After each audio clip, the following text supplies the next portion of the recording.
பின்வரும் பாடல் எந்த படிம வகையை சார்ந்தது என்பதை கண்டறிந்து சரியானவற்றை எடுத்து எழுதுக.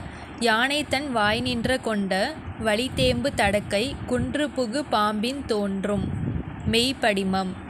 கலித்தொகையில் முல்லை திணைக்குரிய பாடல்களை இயற்றியவரை தெரிவு செய்க. சோழன் நல்லுருத்திரன்.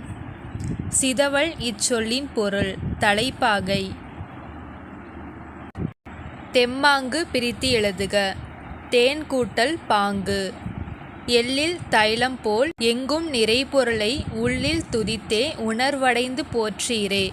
இப்பாடலடிகளை இயற்றியவர் டேஸ் ஆவார். இடைக்காட்டு சித்தர். திருப்பல்லாண்டு பாடியவர் பெரியாழ்வார். தர்மசேனர், அப்பர், வாகீசர் என்னும் பெயர்களை கொண்ட சைவ அடியார் திருநாவுக்கரசர். தமிழ் 3000 என்று அழைக்கப்படும் நூலை இயற்றியவர் யார்? திருமூலர்.